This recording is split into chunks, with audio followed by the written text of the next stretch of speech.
नमस्कार, आप देख रहे हैं द क्राइम एक्सप्रेस। मैं हूं आपके साथ सत्यम सिंघानिया। दोस्तों, आज मैं आपको हिंदुस्तान का एक ऐसे इतिहास का मैं आपको स्मरण दिलाऊंगा जिसे आप देखकर समझकर खुश हो जाएंगे। तो दोस्तों, हम बात करते हैं हिंदुस्तान का बिहार राज्य, जिसका एक बहुत ही बड़ा ज़िला है पश्चिमी चंपारण ज़िला। और पश्चिमी चंपारण मुख्यालय से लगभग 30 किलोमीटर दूरी पे स्थित नंदनगढ़ में बौद्ध स्तूप के बारे में हम आपसे बात कर रहे हैं। दोस्तों, ये बौद्ध स्तूप जो है, जो आप पीछे देख रहे हैं, ये नंदनगढ़ बौद्ध स्तूप के नाम से फेमस है। जगह अलग अलग इतिहासकारों का अपना अपना अलग अलग विचार है, लेकिन कहा जाता है कि 1880 में सर अलेक्जेंडर कनिंघम ने इसका खोज किया था और उसी साल 1880 में ही गैरिक ने इसका खुदाई करवाया। और खुदाई कराने के दौरान इस किले का यानी इस स्तूप का खुदाई कराने के दौरान मिट्टी के 3 द्वीप मिले, जिस पे अशोक कालीन के अभिलेख लिखे हुए मिले। तो ये बहुत सारी इतिहास को दर्शाता है। हम आपको इस स्तूप का चारों तरफ का मैं आपको दृश्य दिखाऊंगा कि आखिर ये है क्या। हम लोग इसके इतिहास पे भी एक नज़र डालेंगे। तो आइए हम आपको दिखाते हैं। यहाँ पे देखिए, बोर्ड लगा हुआ है, बौद्ध स्तूप लिखा हुआ है यहाँ पे, आप देख सकते हैं सामने में। और हम आपको आगे भी बहुत सारी चीज़ें दिखाएंगे। यही है जो आप सामने में देख रहे हैं, बौद्ध स्तूप। तो दोस्तों, आप चलिए हम आपको दिखाते हैं चारों तरफ का दृश्य। बने रहें आप हमारे साथ। तो दोस्तों, बिहार बौद्ध तीर्थ स्थलों के लिए जाना जाता है। जहां एक तरफ विश्व प्रसिद्ध वैशाली और बोध गया स्थित है, वहीं वैश्विक स्तर पर प्रासंगिकता वाला चंपारण भी इसी बिहार में मौजूद है। आप भी जानते हैं, चंपारण में बौद्ध काल के कई स्मारक मिलते हैं। इतिहास के अनुसार 600 वर्ष ईसा के जन्म के पहले लिच्छवी वंश का राज चंपारण में स्थापित था। मगध के राजा अजातशत्रु के साथ उनका मुकाबला हुआ था, जिसमें लिच्छवी लोग हारकर मगध राज को कर देने लगे थे। अभी तक इसी नंदनगढ़ आदि स्थानों पर पुराने गढ़ के चिन्ह पाए जाते हैं और इतिहासकारों का मत है कि वे लिच्छवी राज के समय के हैं। और सबसे बड़ी बात तो ये है कि यहाँ के कुछ पुराने सिक्के पाए जा चुके हैं जो 1000 वर्ष ख्रीष्टाब्द ईस्वी सन के हैं। बौद्ध मान्यताओं के अनुसार भगवान गौतम बुद्ध एक रात अपने पसंदीदा सफ़ेद घोड़े कंथक पर सवार होकर रथवान छंदक के साथ घर से निकले एवं उन्मा नदी को पार करने के बाद रथवान को घोड़े के साथ वापस भेज दिए। दोस्तों, मैं आपको चारों तरफ का दृश्य दिखाऊंगा, आप बने रहें हमारे वीडियो के साथ। आप देखिए, पूरा जो दृश्य है पूरा पार्कनुमा चारों तरफ से बना हुआ है। कहा जाता है कि इस बौद्ध स्तूप के चारों तरफ से पहले पोखरा हुआ करता था, तालाब हुआ करता था और बीच में ये स्तंभ था। लेकिन अभी वो पोखरा का कहीं कोई अस्तित्व पता नहीं चलता है। चारों तरफ मिट्टी भर चुका है, कुछ घरें बन चुके हैं। यहाँ पे देखिए, पूरा ये पार्कनुमा बना हुआ है। तो चलिए हम आगे भी आपको दिखाते हैं। दोस्तों, इसी स्थान पर उन्होंने राजसी वस्त्र एवं गहने उतार कर फेंक दिए और अपने बालों का भी त्याग कर दिए। बहुत बड़ी बात है। ये वही स्तूप है जहाँ पे भगवान गौतम बुद्ध ने पहली बार अपना मुंडन कराए थे। एक तपस्वी के वेशभूषा और चरित्र को ग्रहण कर लिए। कहा जाता है कि उस समय सिद्धार्थ गौतम बुद्ध की अवस्था जो थी वो 29 वर्ष की थी, यानी 29 ईयर्स। देखिए कितनी बड़ी बात है जो आप सामने में देख रहे हैं। देखिए कितना सुंदर दृश्य है और कितना कलाकारी से बना हुआ ये बौद्ध स्तूप है। आप देख सकते हैं यहाँ पे 2 गेट हैं जो आप अभी सामने में देख रहे हैं। सेकेंड गेट है, देखिए, जहाँ पे बच्चे भी खेल रहे हैं। हर जगह बोर्ड लगा हुआ है। ये जो सारी चीज़ें जो मैंने आपको दिखा रहा हूँ, ये आर्कोलॉजिकल सर्वे ऑफ इंडिया के अंदर आता है। इसका देख रेख maintenance archaeological survey of India करता है। देखिए, जो दीवारें आप देख रहे हैं कहीं कहीं टूटा भी हुआ। देखिए, जो आप सामने में देख रहे हैं, दीवारें भी टूटी हुई हैं। तो यही है नंदनगढ़ और बिहार का एक ऐसा इतिहास जिसे आप स्मरण कर सकते हैं और स्मरण करने लायक इतिहास है। तो दोस्तों आगे भी बहुत सारी बातें हैं जिसमें आज भी चंपारण के अनेकों स्थान बौद्ध धर्म के संस्थापक महात्मा गौतम बुद्ध की जिंदगी से जुड़े होने के सबूत हैं। चंपारण के कई स्तूप एवं स्तंभ बौद्ध धर्म के अपने सभी रहस्यों को छिपाकर खामोश पड़ा हुआ है।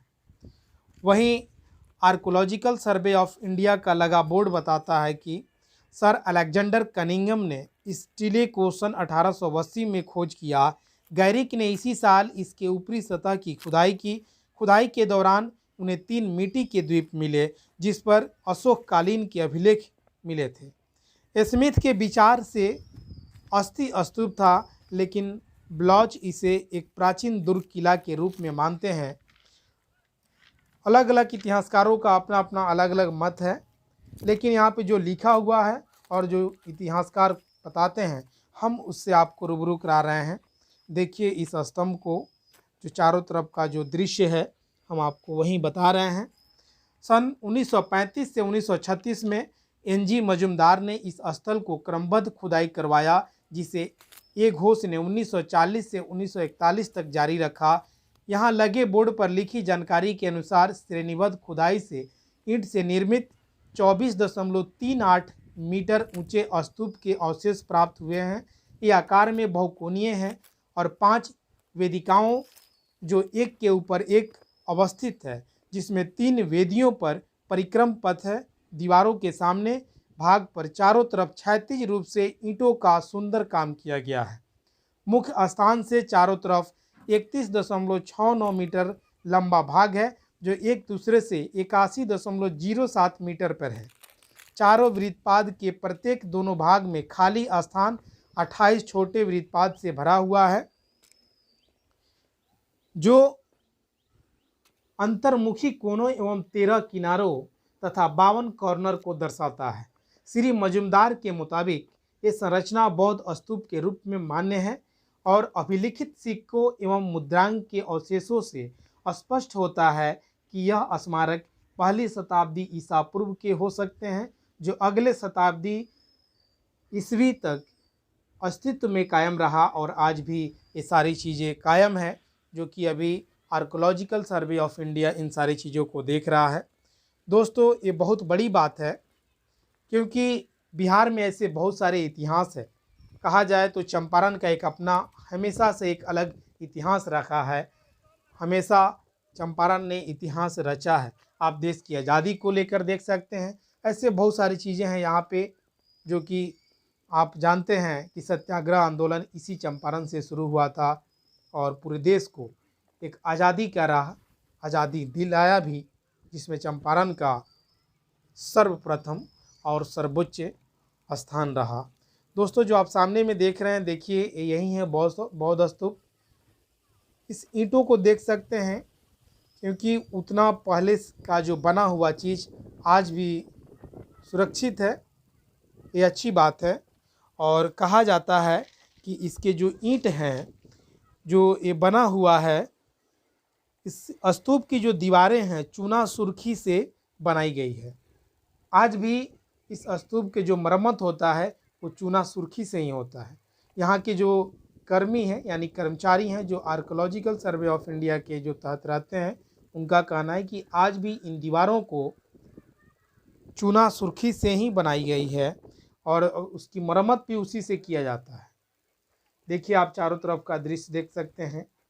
अभी तो फ़िलहाल इस पे पूरा जंगल ही जंगल आपको दिखाई दे रहा होगा, नज़र आ रहा होगा, क्योंकि अभी इसका कोरोना काल के कारण इसका साफ़ सफाई हो नहीं पा रहा है।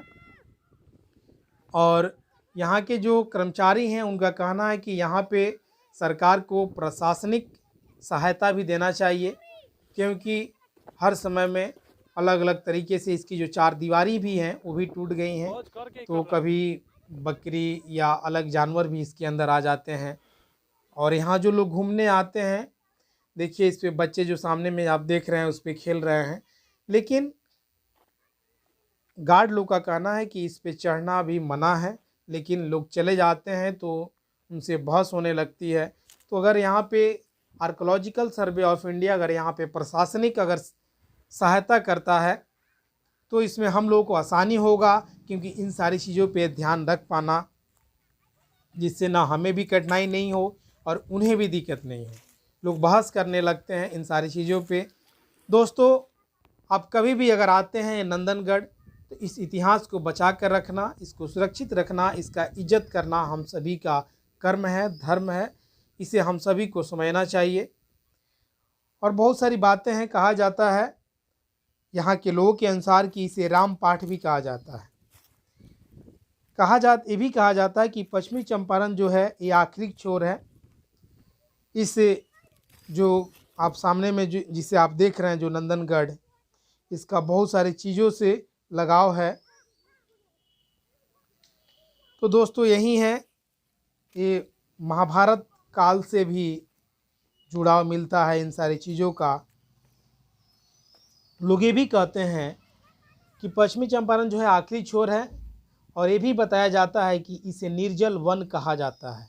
इस वन में अर्जुन, भीम, नकुल, सहदेव, द्वारपति अज्ञातवास में 1 वर्ष रह चुके हैं।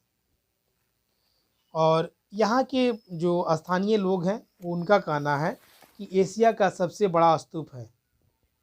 इस स्तूप के चारों तरफ से पहले पोखरा था, जो बहुत ही सुंदर दिखता था, जिसमें पहले बोट वगैरह डालने का प्रावधान लाया गया था कि इसमें बोट चलेगा, इस पे ओवर ब्रिज बनाया जाएगा, लेकिन वो सारी चीज़ें अभी बना नहीं है। और आप देख सकते हैं सामने का दृश्य, अभी काफ़ी धूप है, लेकिन फिर भी मैं सोचा कि इस इतिहास को स्मरण किया जाए। देश के हर लोगों को इन सारी चीज़ों के बारे में पता होना चाहिए। जो अपने नौजवान हैं, जो अपकमिंग जो जनरेशन है, या जो अभी जो जनरेशन चल रहा है, इन सभी लोगों को अपने इतिहास के बारे में जानकारी होना चाहिए, क्योंकि जब उनको जानकारी होगा तो आगे के सारी चीज़ें उनके लिए आसान हो जाता है। तो दोस्तों, यही है बौद्ध स्तूप। जो आप सामने में देख रहे हैं, पूरा जो परिसर है, ये बौद्ध स्तूप का परिसर है। आप देखिए सामने में।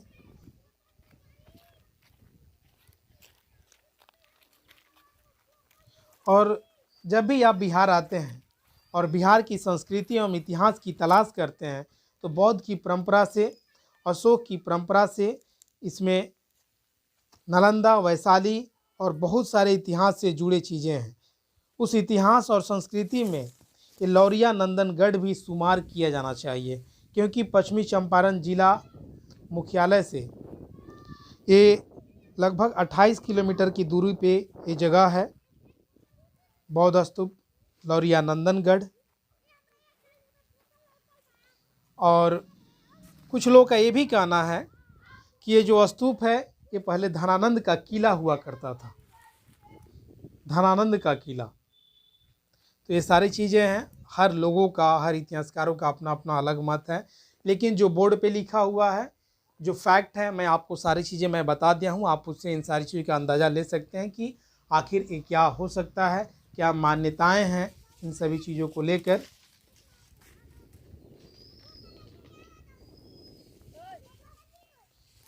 दोस्तों, ये जो स्तूप है 4 दिशा मुख्य बना हुआ है। इसके 4 चबूतरे हैं, और इसके जो किनारे हैं वो 13 हैं, जिससे आप 13 4 जा 52, यानी 52 कॉर्नर हैं इस स्तूप के। जो आप सामने में जो स्तूप देख रहे हैं, 52 कॉर्नर हैं दोस्तों, ये बहुत बड़ी बात है। ऊपर पूरा गोलाकार बना हुआ है। अंदर क्या है आज तक किसी को मालूम नहीं है। जानकारों का कहना है कि इस जगह का जुड़ाव बौद्ध, अशोक और महाभारत काल से भी है। तो ये सारी चीज़ें हैं जो आप सामने में देख रहे हैं। हम सभी को, इस राष्ट्र के हर निवासी को इन सारी चीज़ों का इज्जत करना चाहिए। आप कभी भी आएँ तो इन सारी चीज़ों को ज़रूर देखें। दोस्तों, मेरा ये वीडियो बनाने का मकसद यही है कि अगर आप भारत के किसी कोने से हैं, अगर आप यहाँ आ नहीं सकते हैं, तो कम से कम इस वीडियो के माध्यम से आप हिंदुस्तान के लगभग सभी इतिहास को आप स्मरण कर सकें, उसे देख सकें, समझ सकें। देखिए यहाँ पे किस तरीके का ये प्रशासनिक सेवाएं हैं कि यहाँ पे लोग ऊपर चढ़े हुए हैं जिस पे चढ़ना अलाउ नहीं है। तो हम सभी को इन सारी चीज़ों का इज्जत करना चाहिए, क्योंकि ये आस्था से रिलेटेड चीज़ है। जहाँ भी आस्था से रिलेटेड चीज़ है वहाँ पे किसी को किसी भी तरीके का हानि नहीं पहुँचाना चाहिए। ये हम सभी का कर्तव्य होना चाहिए, चाहे वो किसी भी धर्म के हो। किसी की आस्था से अगर कोई भी चीज़ जुड़ा हुआ है तो हम सभी को उसमें सहयोग करना चाहिए, समर्थन करना चाहिए, और ये बहुत बड़ी बात है। दोस्तों, यहाँ जो आप सामने में देख रहे हैं, देखिए इस बोर्ड पे बौद्ध स्तूप लिखा हुआ है, और यहाँ पे जो भी लिखा हुआ है मैंने आपको सभी चीज़ें मैं बता चुका हूँ। दोस्तों, ये देखिए यहाँ पे बहुत सारे पेड़ पौधे हैं, और ये बौद्ध स्तूप जो मैं आपको दिखाया, देखिए सामने का व्यू है, जो रोड है जो आप देख रहे हैं। और यहाँ पे आसपास में 200 की मीटर में कोई भी स्थानीय घर वगैरह नहीं बनाना है, लेकिन आप देखे हैं कि कैसे घर दिख रहा है। और यहाँ देखिए पूरा जंगल जमा हुआ है, इसका ऊपरी भाग है, देखिए चारों तरफ से अभी पूरा जंगल है। कर्मचारियों का कहना है कि अभी लॉकडाउन के कारण इसकी साफ़ सफाई रुकी हुई है, लेकिन ये होता है, इसका साफ़ सफाई होते रहता है। तो दोस्तों, यही है लौरिया नंदनगढ़ का एक पूरा परिचय, एक पूरा दृश्य। मैंने आपको चारों दिशाओं का दृश्य मैं दिखाया हूँ। तो दोस्तों, आप हमारे चैनल पे बने रहें। अगर अभी तक हमारे चैनल को आप सब्सक्राइब नहीं किए हैं तो सब्सक्राइब कर लीजिए, और बेल आइकन दबाना नहीं भूलिएगा, क्योंकि जब आप बेल आइकन दबाएंगे तो सबसे पहले वीडियो आप तक पहुंचेगा। दोस्तों, इन सारी चीज़ों को आप देखें, स्मरण करें। ये देखिए ऊपर का व्यू है जो आप सामने से जो आप देख रहे हैं। आसपास में एक चीनी मिल भी है जो आप सामने में देखे हैं।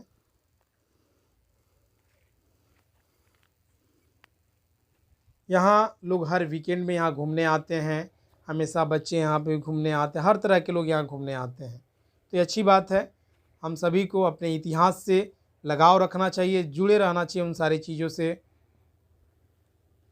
देखिए कितना ये धूप है, अभी कड़ाके की धूप है, लेकिन फिर भी मैं आपके लिए, मैं इतिहास को स्मरण करने के लिए मैं आप तक ये वीडियो लाया हूँ, और आप देखें और इन सारी चीज़ों को समझें।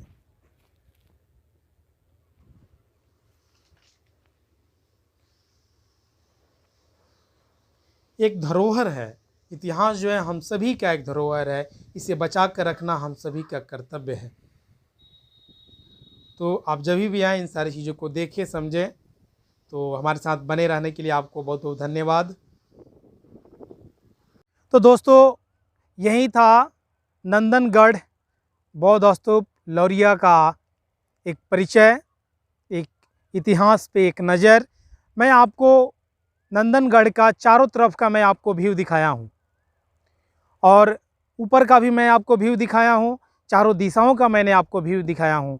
दोस्तों, आपका प्यार, आपका प्रेम हमें हौसला मेरा बढ़ाता है आगे बढ़ने का। तो आप अपना प्रेम ऐसे ही देते रहिए, और इसी के साथ हमारे चैनल को लाइक कीजिए, सब्सक्राइब कीजिए, शेयर कीजिए, और ज़्यादा से ज़्यादा इस मैसेज को शेयर कीजिए, क्योंकि अगर कोई आ नहीं सकता है तो कम से कम इस वीडियो के माध्यम से इन सारी जगहों का और अपने इतिहास को जान सके, पहचान सके, और इतिहास को स्मरण कर सके।